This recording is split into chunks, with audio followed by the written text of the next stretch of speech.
So we get asked all the time, what changed in my credit score? Why did it go up? Why did it go down? What do we need to do in terms of the factors that go into my credit to improve my score and try to drive those things up? There are certain things that when you know them well, you'll be able to dial in your credit score and crank it up into the 800s. Because if you're doing the right things and knowing what those things are, you'll have a lot more control over that credit. We have brought in an expert today that we're going to introduce, and you are absolutely going to love him as a part of our second part of this Understanding Your Credit series, which we're doing.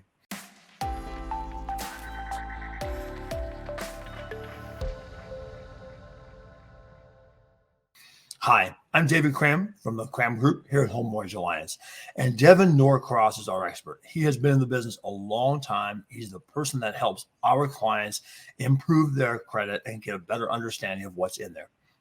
So with that, let's dive directly in. Devin, can you kind of give us a background on sort of what makes up a credit score and why people should sort of know what's in there so that they can better control what's happening with their score? Yeah, I absolutely can. Let me do a little screen share here, and we're going to pick apart a slide I have in my PowerPoint. It talks a little bit about it, specifically positive credit is what we're going to talk the most about here. We can dedicate another video to talking about and understanding negative credit, but at this point I want to talk about positive credit. Now, keep in mind the credit bureaus do not track your credit score. They are just data collection firms. Your score is calculated by a risk model, which is created by a scoring agency. So Fair Isaac Corporation or FICO is the predominant one we utilize, especially in the mortgage space or automotive or credit card. Some of the consumer sites prefer one called Vantage or Vantage Score, mostly due to cost. Credit Cramm is going to use a Vantage Score. Let's talk about what we know about the FICO scoring model. So the FICO scoring model breaks your credit history into 5 categories: payment history, the amounts owed, the mix of credit, new credit lines, and length of credit history. So I'm going to jump in here for just a second because we get this question all the time. People will look at their Credit Karma and they'll say, it says that's my FICO score. But you had just said it's the Vantage credit score. Right. So Credit Karma probably doesn't describe a FICO score anywhere on their website. They don't, unfortunately, do enough work to inform that what they're providing is not a FICO score. It is a Vantage score. And you may get a FICO score from your bank or your credit card provider. Most likely that is not a mortgage FICO model either. So depending on what you're applying for, depending on what the product is you're chasing, we need to do industry specific FICO models. And so the fact that you've had a repo is more relevant to your future auto financing, and the fact that you might have had a foreclosure is more relevant to your future mortgage loan financing. Yeah, absolutely. Okay, great clarification. So sorry to bring you back. I just thought it was an important point because we get asked it a lot. No problem. All right, so let's talk about this. So payment history is 35% of your overall score. Largely what we're talking about in this category is your negative items, okay? The reason that is your positive payments are only calculated and added into your credit score model if they're open and active accounts. However, all of your negative credit is tracked and calculated against you. All late payments, all collections, all charge-offs, profit losses, you name it. Not so much tax liens anymore. But 35% of your score is based off your negative items and how recent they are to the current situations. Meaning, if I have a collection on my credit history, if I have a late payment history, I also have a date in my credit report that shows me when that took place. Mm-hmm. The older that item is, the less it weighs to your credit score. However, with items like collections, if I go in there and start making payment plans, or I go in there and start settling accounts, that will update what we call the date of last activity, which is what these accounts are weighted by, and can have a negative impact to my score. Now, my positive payments are calculated through something called the months reviewed.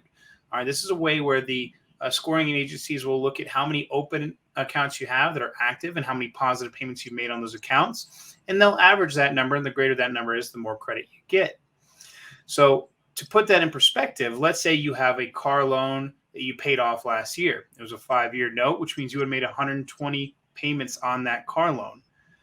118 of those payments you made perfectly. 2 of those payments, for whatever reason, you missed. As we sit here today, the only component of that 120 payment schedule that you made that's impacting your score are the 2 late payments you missed. Wow. This is why credit cards are so important, because they stay open in perpetuity. When you look at things like student loans or mortgages or car loans or signature loans, they're finite. They will end, and when they end, they no longer impact your credit score. So like Home Depot 2 weeks ago sent us a notification that said they were going to close a line of credit, which we did like 7 years ago to buy some blinds. So is that something that when they close that line of credit, it's going to impact my score? Yeah, you're going to have a negative hit for that. We're here in Denver. Furniture Row did the same thing to me. Huh. And when that happened, I decided every 6 months, I get activity on every card, even if it's a store I don't shop at anymore. I'll buy something and return it. I'll walk out of the store and right back in and return it. I love it. Let's look at the amounts owed category. The amounts owed category is specifically looking at revolving balances and how much utilization on those revolving balances you tend to carry. Okay.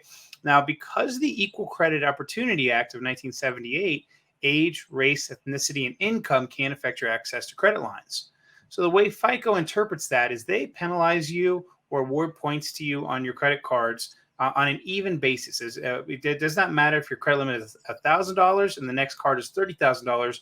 You don't get more preferential treatment to your credit score for having large credit limit cards. It simply looks at how much utilization you have at this point in time, not necessarily what you did last month or the month before, and how long you've had those cards open. And again, in another category, what kind of payment history you have. But 30% of your score is based off the presence of credit cards or revolving accounts in general. So we'd also consider overdraft lines of credit in that. We'd also consider HELOCs in that, and how you manage those accounts. This graph on the left is... I've seen a lot of times that a person who takes out, like if they don't have much credit, if like mom and dad help them by establishing them a secured credit card or putting them on as a signer on their credit card, it seems like that helps them build credit pretty quickly. Yeah, well, you're skipping ahead.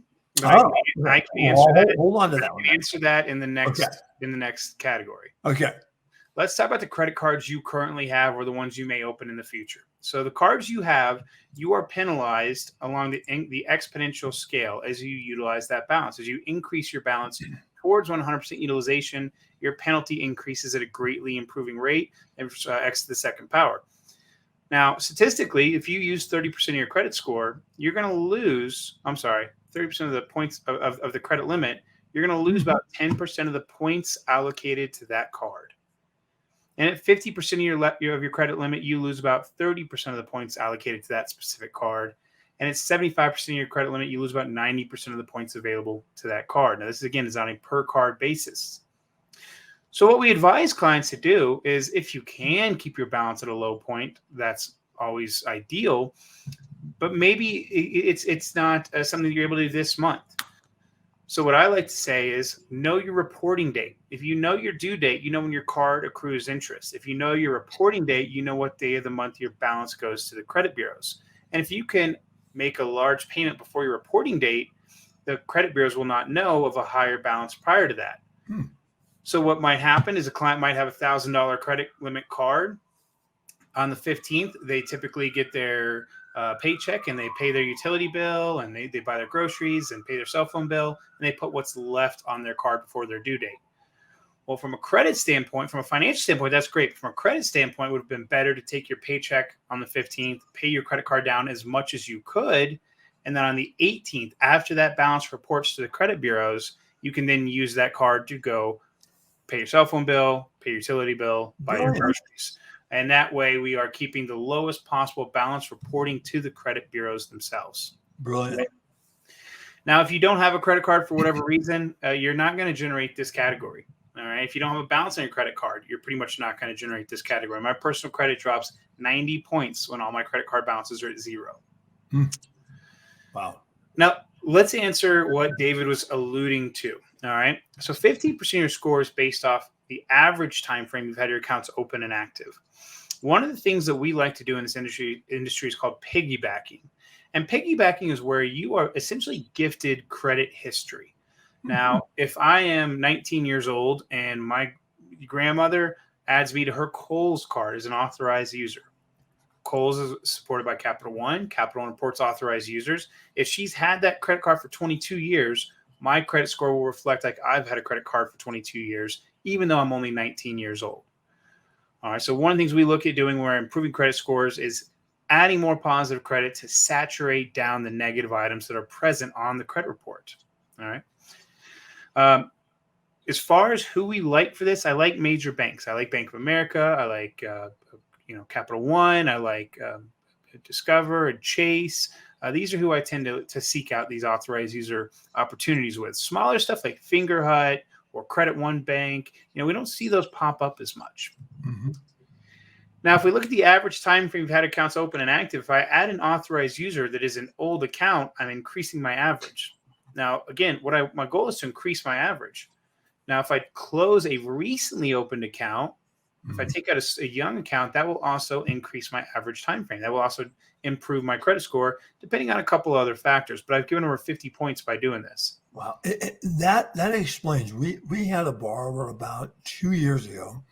By the time we had met them, she had been planning for her mortgage, and then she comes to us a little late in the process. But she'd closed all of her credit cards, going, "Okay, I'm now ready to buy. I'm debt free." Mm-hmm. And we pulled her credit, and the credit was terrible. But there had been nothing bad that had happened.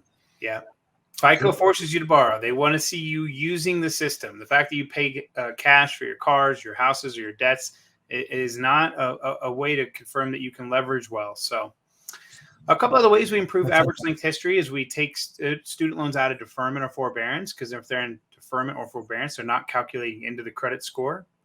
And sometimes we get utilization on old accounts that haven't been used in some time. As I do with my Express card once a year, I go in, I get utilization on it. So they keep it open, they keep it active. I keep getting months reviewed. I keep my data last activity between 9 months or younger. So just having activity on accounts, even if it's accounts you don't frequently use. And sometimes people ask me about annual fees, and you really have to make your own decision in that situation. I personally, about 8 years ago, I paid my student loans down to 20%. And then I set the payments to make the bare minimum payment, and I'm still paying on them. In fact, one just paid off last month, but I'm not looking forward to them being paid off. I pay very little interest because I paid on my principal balance so much. But these accounts, I have 4 or 5 accounts that are 15, almost 20 years old. So there's tremendous positive benefit to those accounts being on my credit report.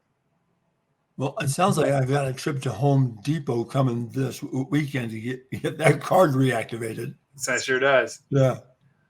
New credit is really an area where there's only 2 major penalties here. This is for inquiries and opening new accounts. The average inquiry is around 2 to 4 points when it hits your credit. This is basically the average credit borrower. If you're an individual with very little open positive credit, you could easily see an 8 or a 10-point hit. If you have a lot of positive credit, it might only be a point.